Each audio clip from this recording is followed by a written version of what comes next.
ku ko fekkee war caa defa lu baax jamono looy sa gannaaw la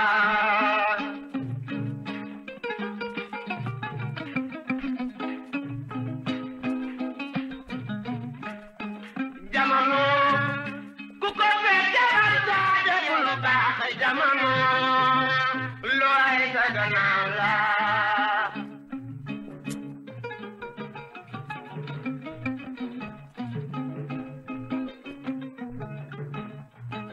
nala bëgguma la jarul coow nan boolo looy sa gannaaw la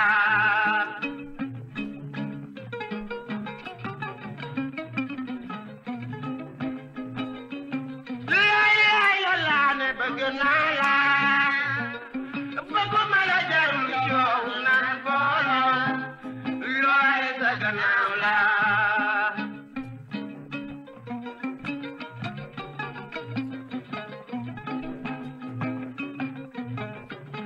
waaw tey Diallo Diallo yaay naxa tey Diallo looy sa gannaaw la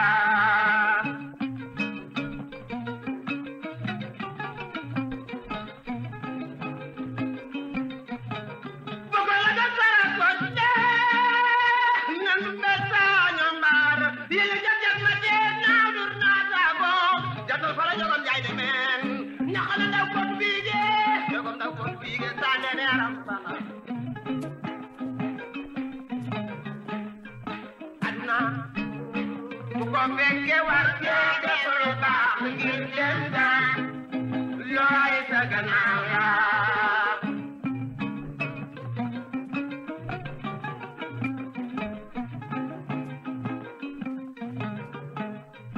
ay di mbore gay di mbore aram mbaay gay deene looy sa gannaaw la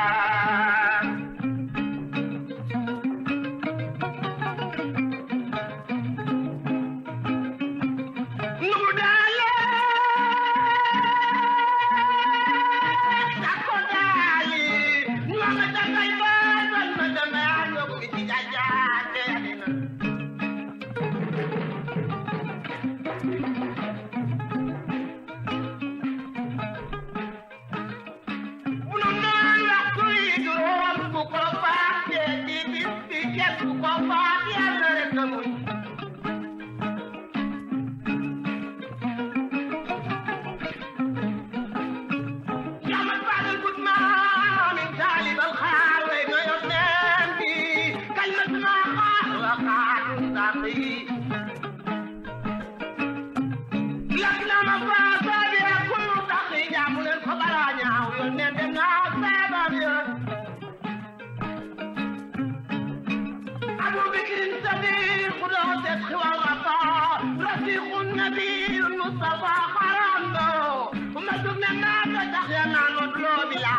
ginnaaw yàlla maa tax ma taa dem nga siyaati bi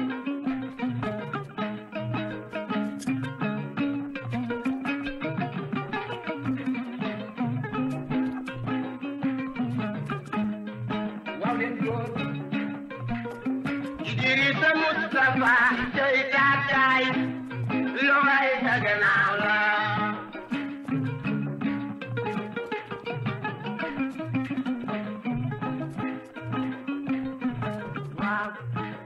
neex na ànd war na bépp jaam nan boolo looy sa gannaaw la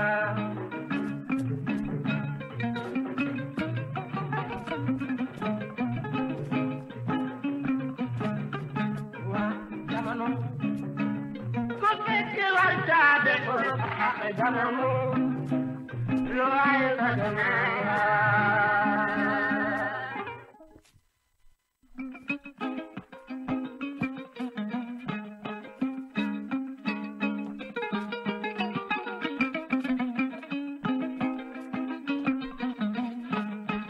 jamono bu ko fekkee war caa def lu baax jamono looy sa gannaaw la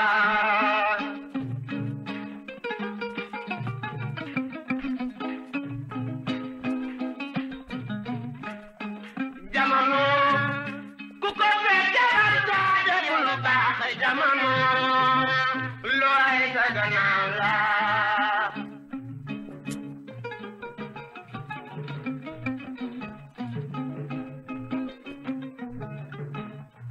bëgg naa la bëgguma la jarul coow nan booloo looy sa gannaaw la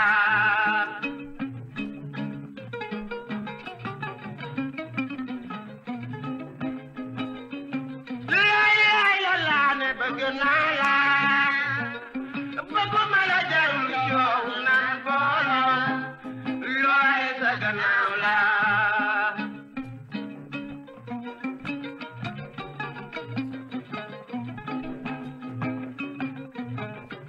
waaw te Diallo Diallo yaay nax te Diallo looy sa gannaaw mbokk yeeg xaritu téléspectateurs yi salaamaaleykum ñoo ngi leen di nuyu te di leen siyaare kenn ku nekk ci sa tur ak sa sant di la jox sa cër ak sa wàccuwaay di leen respecté bu baax di àndandoog suñu partenaires yi nga xam ni moom moo di Aztec di le géant de l'électroménager qui a évolué vers le téléphone et puis des téléphones de qualité supérieure avec les S7, S8, S9 et la haute technologie avec les téléphones portables Iris. di gërëm bu baax a baax Ombilico mi nga xam ne moo ñuy gunge nga xam ni Ombilico a toujours été spécialiste des plus belles robes de soirée dans ce pays qui a évolué. J'aime les entreprises qui évoluent et puis qui a évolué aujourd'hui dans l'ameublement, la décoration d'intérieur et puis tout ce qui est chambre à coucher, en tout cas tout ce qui est décoration d'intérieur nekk fii nga xam ne moom moo di ci wetu stadium Marius Ndiaye nekk jamono yi en promo nga xam ne dañuy gunge ñëpp ci tabaski ji àndandoog tamit DBS di ay batterie yoo xam ni mën nga ko brancher ci solaire bu ko defee sa entreprise bu fekkee courant dafa coupé sa entreprise dina am autonomie au moins 5 heures 6 heures ça dépend ci KVA yi nga xam ni moom nga tànn bu la neexee ñu defal la ko brancher la ko ci courant bi nga xam ne courant bi bu demee da ngay tàkk bu la neexee tam ñu defal la ko solaire ba pare defal la étude ak réalisation numéro yi di ngeen koy gis noonu di gërëm tamit Cityphone nga xam ni dafay lebale ay téléphone portable Samsung da koy lebale bi nag ku ñëw ñu lebal la téléphone ngay fay ndànk boo demee sax ba téléphone bi nga xam ne leboon nga ko bëggatoo ko nga ñëw joxe ko ñu daal di lay lebalaat beneen kon macha allah Cityphone di leen gërëm bu baax di leen sant di nuyu tey siyaare Alaaji bu Fall salaamaaleykum. Boubs maa ngi lay nuyu comme da ngay muslu ci cat ma bañ tudd say sponsor yu bari nuyu les gens normaux. Tataaru Guinée na ñaw ma kuf ma la ñaw léegi les gens normaux rek ñi si des nag vraiment moo xam daal macha allah mbaa yaa ngi si jàmm ça va et toi merci beaucoup Alaaji bu Fall tey xam naa dañuy ubbee ak ki nga xam ni moom moo di l'affaire Ismaïla Madior Fall monsieur le ministre nga xam ni dafa am koo xam ni dafa ne woon moom daf ko doon jéem a ger waaye ministre bi bañ aujourd'hui ñu demoon wuyu ji ba nga xam ni moom mi nga xam ni moom moo fi indi woon bracelet électronique yi moom dañ ko mujj takkal bracelet électronique et tout en sachant que demul fenn mais n'empêche je sais pas ce qui se passe mais c'est un peu difficile pour bien dire les choses ou c'est compliqué pour les anciens ministres. Enfin bon comme l'affaire jusqu'à présent normalement elle est en instruction. mënoo ci xam dara. Bon c'est dommage qu'un professeur de cette dimension-là ait ce genre de problème. Un professeur de droit. Ah oui moom vraiment c'est l'une des sommités de l'université. Bon léegi bàyyi ba enquête bi jeex rek ba ñu juger ko xam nga ñun fi mu nekk nii tu sais pas trop ce qui s'est passé. moom leen di déglu rek seetal juge yi ñoo ci mën wax dara.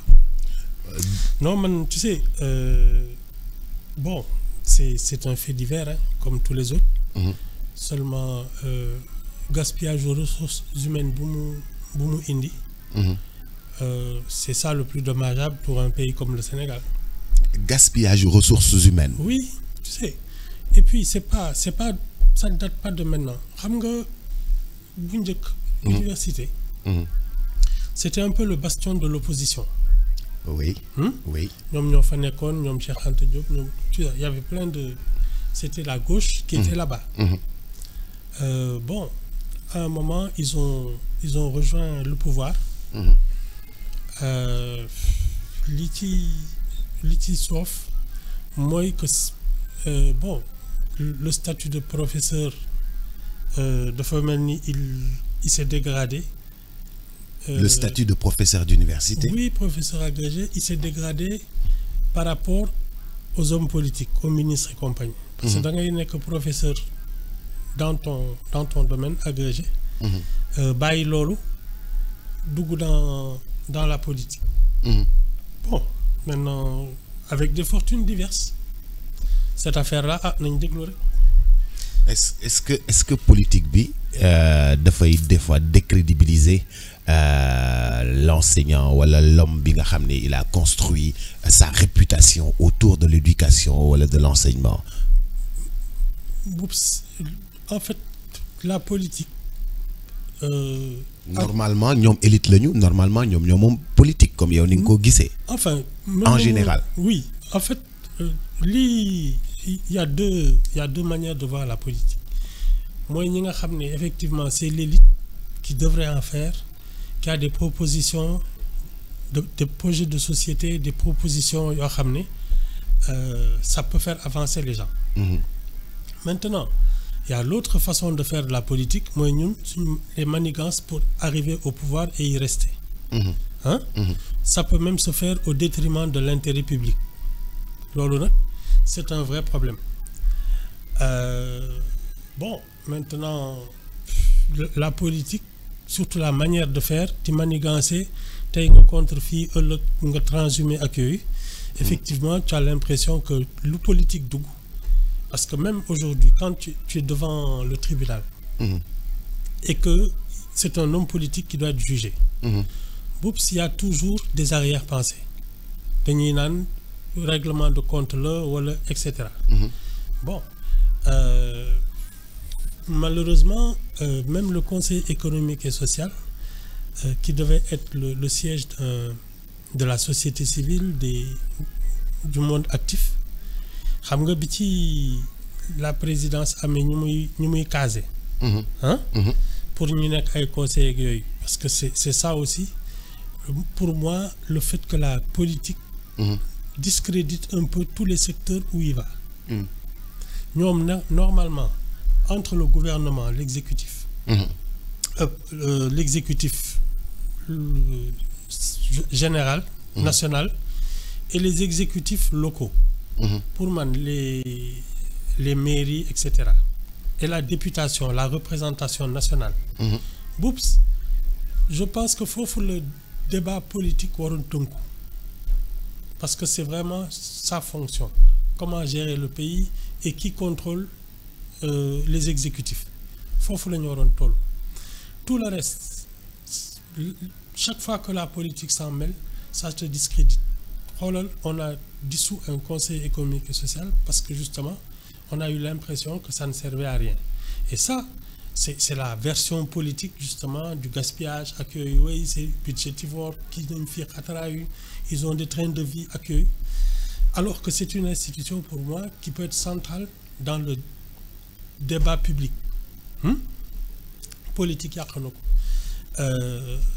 Non, on est en train de voir tout ce qui devait faire fonctionner ce pays être envahi et pollué par l'action et les événements politiques.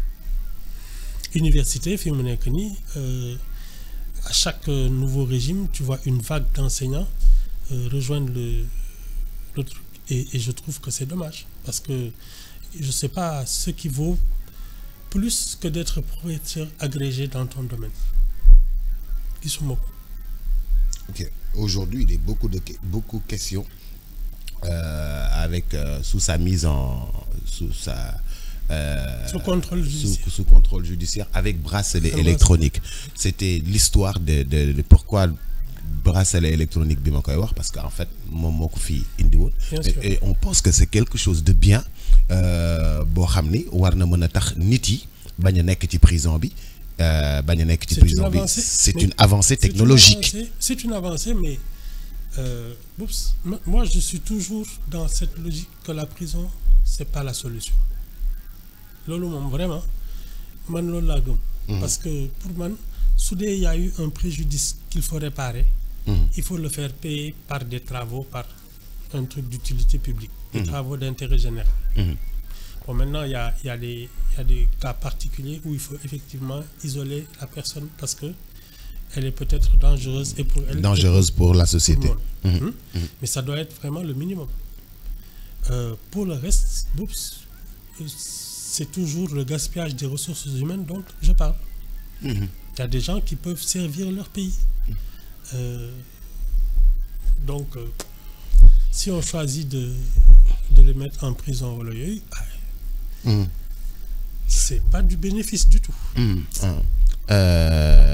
ma bëggoon wax dafa mel ni les dénonce ñi nga xam ne dañuy dénoncer ay nit même su fekkee du dëgg parce que kii ko dénoncer d'accord na ni jox na ko te jëlul.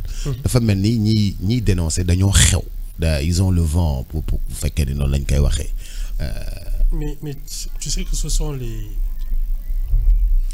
les autorités qui ont demandé justement aux Sénégalais de dénoncer tous ceux qui mooy li ñu naan les lanceurs d'alerte. C'est eux qui ont fait la promotion de la délation, les lanceurs d'alerte. Tu es quelque part, tu connais les rouages, tu relèves des anomalies dans ton service. Tu dénonces. Léegi nag comme on a dit que même les lanceurs d'alerte seraient protégés. C'est parti. C'est ça. C'est des histoires de lanceurs d'alerte. Xam nga man nee naa la affaire information yooyu c'est un métier. Il faut être formé pour ça. Il faut être formé pour ça. Lanceur d'alerte. Non, informé. C'est de l'information. C'est de l'information. Alors, ce qui aurait été normal, c'est qu'il alerte les professionnels de l'information. Il se passe quelque chose qui n'est pas normal. Dans un service, il y a des malversations, il y a des trucs. Mais si tu ne remontes pas à la hiérarchie en disant voilà ce qui se passe dans la maison. Parce que ça aussi, ça fait partie de l'administration. De dire, li doxul. Au moins alerter ceux dont c'est le métier. Ouais. Mais ce dont c'est le métier, c'est la presse. La presse. Sinon les plaintes. Tu portes plainte, les policiers, gendarmes, enquêteurs, les juges. Ce dont c'est le métier. C'est leur métier d'enquêter. Les journalistes aussi.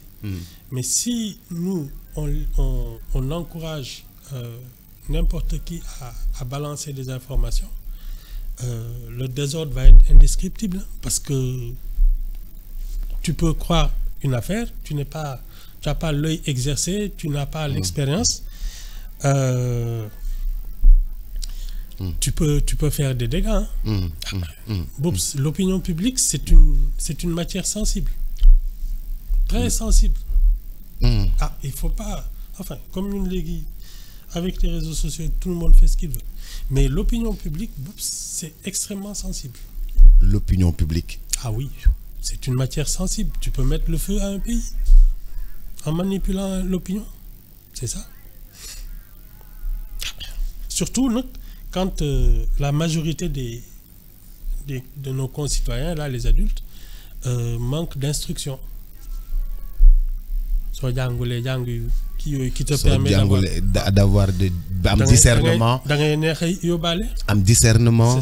am esprit critique. C'est ça. am réflexion bu approfondie sur chaque chose. C'est ça. Am du recul. Oui, c'est ça. Boo ko amulee à chaque fois. On peut manœuvrer et xam nga si c'est à grande échelle. C'est ça qui te fait une foule. Qui peut saccager, qui peut faire toutes sortes de dégâts. L'opinion publique, c'est une matière très sensible. Nous qui avons la responsabilité d'écrire à eux, bon, je ne suis pas vraiment de l'audiovisuel, je suis plus dans l'écrit. Mais Boubs, les retours que tu as sur le lectorat wala yooyu, tu comprends que ça touche les gens. Ça les fait réfléchir. Bon, oui. Bon, la presse écrite, c'est encore... Parce que nous, notre cible, c'est au moins ceux qui savent lire. Mais souvent, comme on dit, ce sont des illettrés. Un titre, ils peuvent pas aller ils n'ont même pas le temps d'aller à l'intérieur de l'article et ils commencent à interpréter. Ça aussi, pour te dire à quel point l'opinion, c'est une matière sensible. Mais Ibou, il faut manipuler avec... Je pense que non, la majorité de nos concitoyens non la ñuy fonctionner. Parce que dañ leen di wax ni diw sàcc na temps hein? Après ñu ne diw dañuy enquêter ci moom pour tant de millions ñu ne diw temps la sàcc. C'est ça, c'est ça, c'est ça, et c'est là que justement le problème de l'école publique, parce que une bonne éducation nationale réduit les marges d'erreur. Quand le niveau de la population, son niveau d'instruction est élevé, y a moins de dégâts. Quand on me dit dañuy yok kaso yi, alors que pour moi c'est les centres de formation qui devraient être la priorité. Ça c'est malheureux, mais c'est ça. Il faut former les gens. Mais Ibou, yow xam nga ni suñu majorité yi fii nit yi jànguñu. mais majorité bi jànguñu donc. C'est une faute. Lépp problème la. Lépp problème la ba pare jànguñu ba pare loolu la ñu gën a mën a interpréter. C'est une faute politique. Li nga xam justice la ñu gën a mën a interpréter affaire état la ñu gën mais da ngay gis rapport Cour des comptes. Sénégalais yëpp gàddu ko di wax. te mënuñu ko lire entre les lignes. Quand tu n'es pas un initié mënoo ko lire entre les lignes. Mënoo comprendre. Hein? Ça va jusque dans le football. Équipe nationale ni. Tu as 18 millions d'entraîneurs. Connais avec ces joueurs. Mais fii la gën a grave en fait. C'est partout. C'est partout. C'est dans tous les secteurs que bon. D'abord, je pense que c'est en relation avec le taux de chômage. Parce que Boubs, c'est quand on est un oisif qu'on fait un peu tout et n'importe quoi.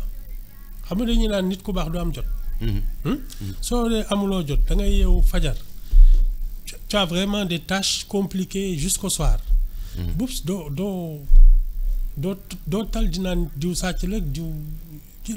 non, tu vas, tu fais ton travail et tu rentres chez toi.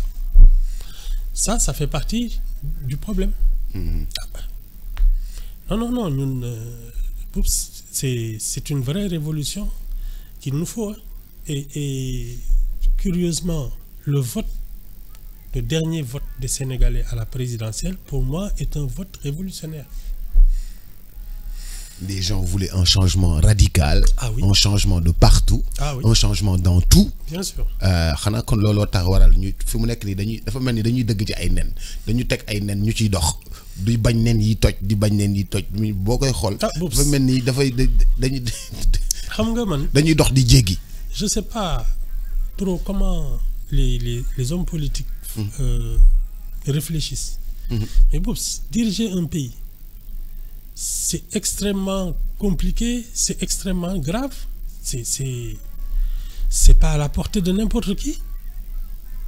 Même diriger une commune, c'est très... Oups, il faut être outillé pour ça. Et nous, malheureusement, non. Tu te réveilles un beau jour, tu te dis, bon, comme Fidal Dara politique. Ça, c'est un problème aussi. Enfin, après nga am chance ou nek député dem fi après nga am chance ou nek ministre après nga am chance ou nek directeur général ou le maire de quelque chose. Okay. Non, c'est un ascenseur social. La politique. Oui, mais parce que pour moi la vraie politique, c'est vraiment l'application d'une vision. Mën nga bañ a jàng am envie servir ce pays. Oui.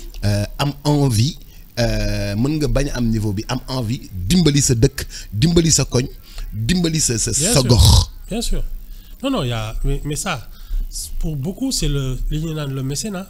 am na ñoo xam ne boops ils se disent qu'ils peuvent pas exercer des fonctions officielles. Et ça n'empêche pas que su dara amee. ñu def ci seen loxo. Ça aussi c'est une manière de faire xam nga mais l'exercice la gestion d'une cité comme l'exercice du pouvoir. Oups, il faut une formation. Maintenant les privés tous ceux qui aujourd'hui ont de la surface qui ont de l'expérience savent un peu ce qu'il faut pour aider leur pays.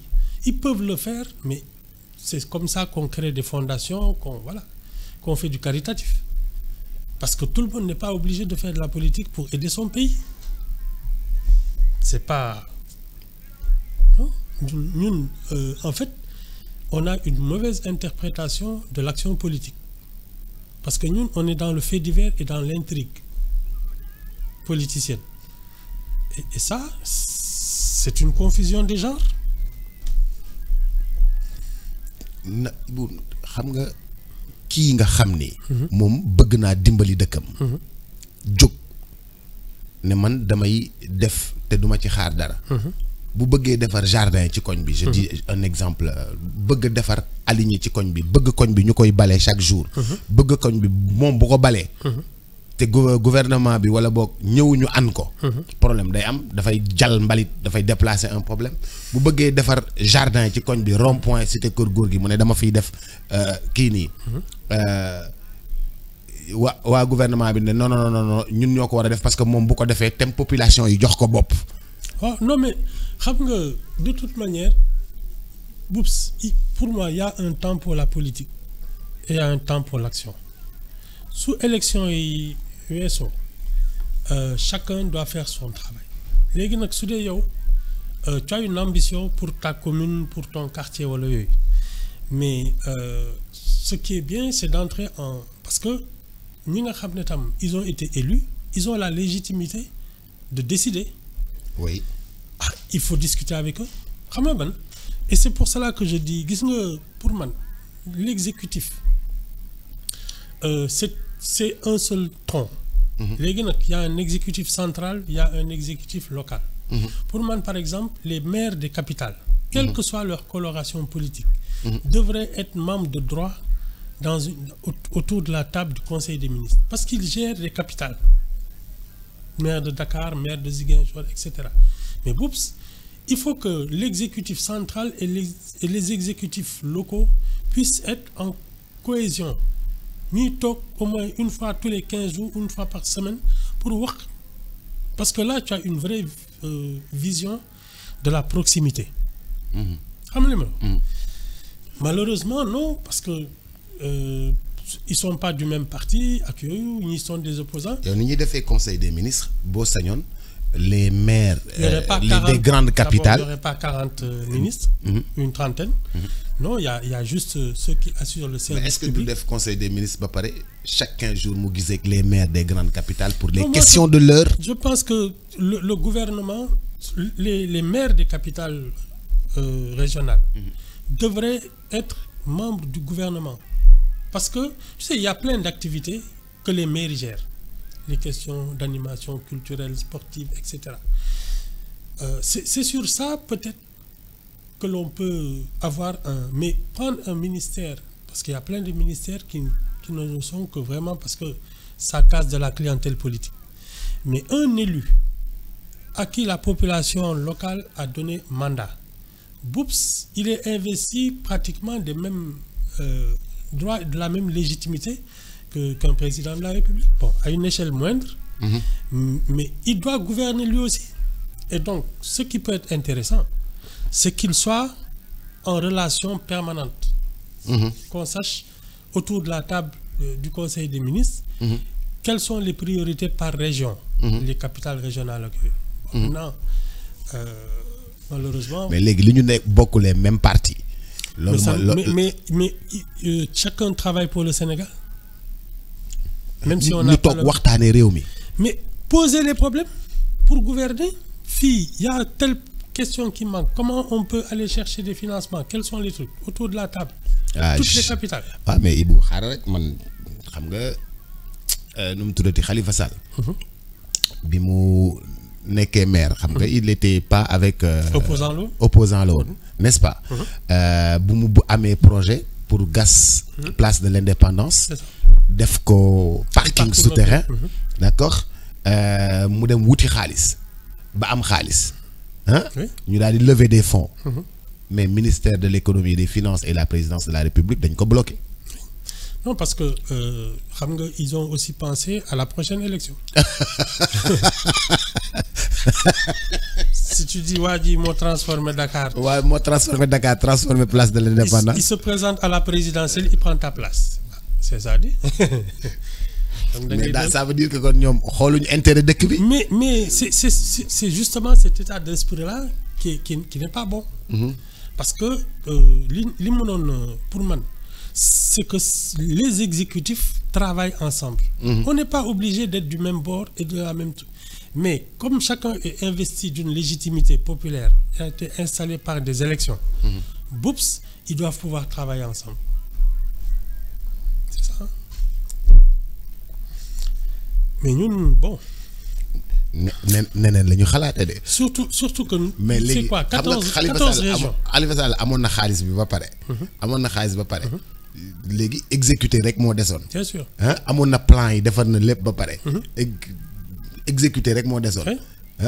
léegi xoolal léegi fi mu mujjee indil nañ ko problème bu nekk d'ailleurs ci la sa descente aux enfers daal di commencer. problème mu mairie de Dakar commencé ba sànq ba tey te mujjeewuñu defar te amoon nañu financement bi te mujjeewuñu ko defar ba tey. Non, je te dis, c'est pour cela que il y a deux manières de faire de la politique. Il y a celle qui propose une vision et des solutions à la République. Et puis il y a l'autre qui est justement des manigances pour rester au pouvoir. Donc, soo xamee ne waa ji li mu nar a def ça va lui donner une cote de popularité qui peut se retourner contre toi nga bloqué ko. waaw léegi Ibou ça veut dire que. bu fekkoon Khalifa Sall def na li mu doon def. Dakar kon changé na xar kanam à la place de l'Indépendance am nañu parking sous-sol boo xam ni R+2 lay doon oto yi dootuñu gaare ci kaw foofu ñu gaare ba pare nit yi di dugg di fay mu nekk des revenus pour la ville de Dakar. Ça veut dire que kon li ñu yàq ñun bari na. Mais c'est pas nouveau. Non, Boubs, c'est pas nouveau. Il y a plein de maires qui, parce qu'ils n'avaient pas le soutien du gouvernement central, qui n'ont jamais pu rien faire dans leur commune, parce que da ngay bëgg coopération internationale wala yu mel noonu. Uti ay koppar. Mais après non, on ne te donne pas l'occasion de. Non, c'est ça. Ñun il y a un esprit malsain dans la pratique politique.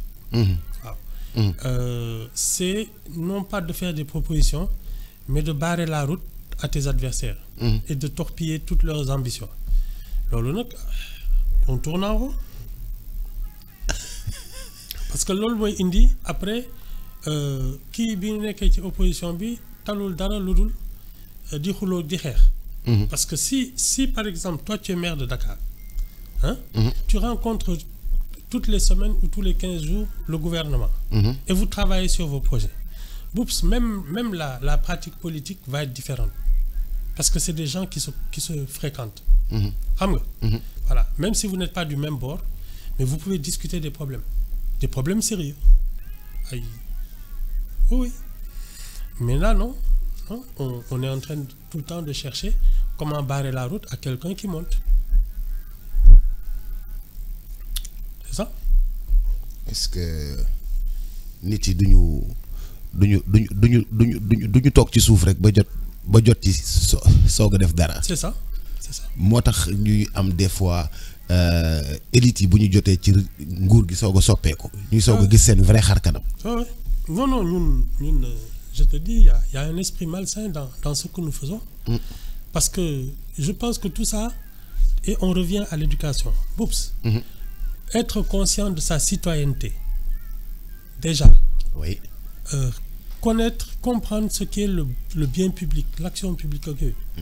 Déjà, ça permet d'éviter les malentendus. Parce que sous le wóoree ne yow li la intéressé c'est l'y développer Sénégal et pas la promotion de ton adversaire politique, même si vous n'êtes pas du même bord, s'il apporte quelque chose qui sert au Sénégal, tu l'accompagnes. Maintenant nag c'est du marchandage. Il faut discuter, mais ñun fii xamuñu loolu. On est dans le fait divers, on est dans la dénonciation, on est dans voilà. kon ñun ñoo tardel suñu bopp. Sénégal ñun ñoo tardel suñu bopp. yàgg na waroon nañu romb fii ñu toll bu yàgg. je te dis ñun en fait xam nga li gën a inquiétant. c'est que le Sénégal ci man il a un ADN.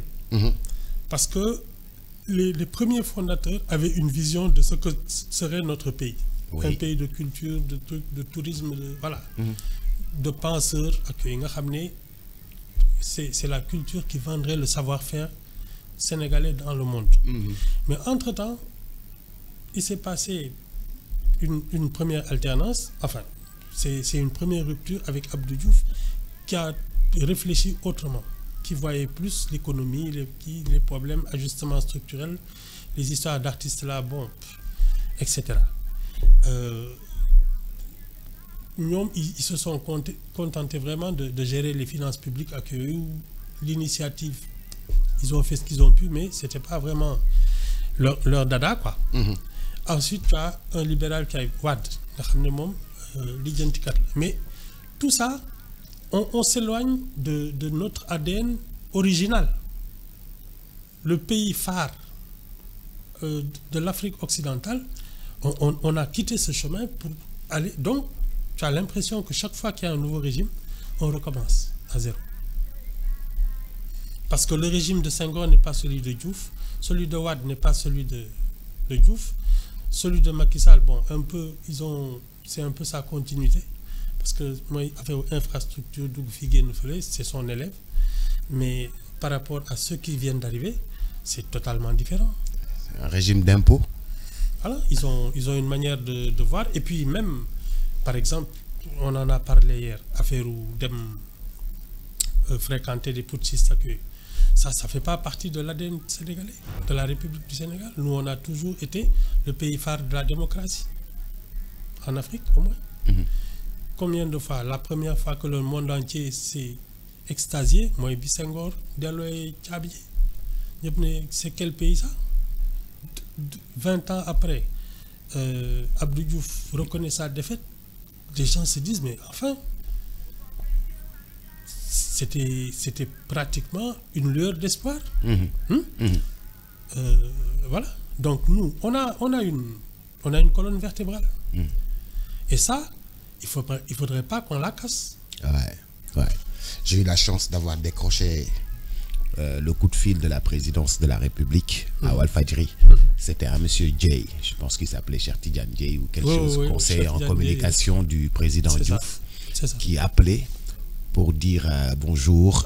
J'appelais Walfadjri, ma ne ko waaw mu ne dama bëgg jot foofu kenn parce que président Abdou Diouf dafa bëgg wax félicitations Ablaye Wade. Ma ne ko ah bon, ne quittez pas, gardez la ligne. Ma daw wooyi Mame Less Camara. ñëw jox ko. yow 100 mètres plat nga def ci biir. 100 mètres plat laa def. ma ko ne nekk garder la ligne. teg téléphone bi wàññi musique bi daw gaaw seeti Mame Less Camara maam kaay mu ne ma lan la ma ne ko la présidence Abdou Diouf veut féliciter Ablaye Wade. Mame Less Camara laal caraxi. ñëw ne ma wàññi musique bi dellool buntu bi di ko questionner nag. Comment il le prend, qu'est-ce qu'il fait, il a pris son café. ba pare ne dugal leen chariot de feu suñu musique boobu. am na lu xew. soo ko déggoon ne mbaa jàmm.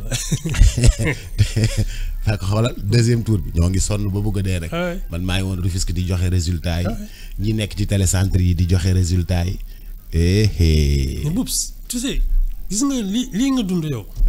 xam nga ça te marque. Ah non dara mënuma gën a marqué. Mais c'est ça qui fait justement notre particularité. Ce sont ces instants-là qui font que l'on se dit, mais c'est pas un petit pays. Ouais. Non, parce que il faut en être conscient. Nous ne sommes pas une petite nation de rien du tout. Ouais. Non. c'est la colonne vertébrale là qui fait que depuis 65 ans, bon an, mal an, les régimes se succèdent. Bon, voilà. Bon, sàpp dëggin daat saa yu arrêté. Exactement. maa ngi lay gërëm di la sant Ibou.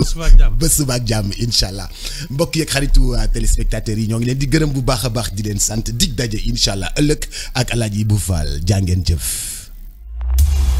seeni coonoy coupure d'électricité jeex na saa yu courant coupé yow da ngay am courant sa entreprise nu mu mën a toll saa yu courant coupé da ngay am courant su changement de ligne amee da ngay am courant su courant coupé da ngay am courant ndaxte ay batterie yu am doole la ñu installé la ko ci solaire nga xam ne batterie yi day chargé par solaire installation bu yomb en 1 heure d'horloge ñu installé la ko kuy def loolu ci Sénégal AI Service Holding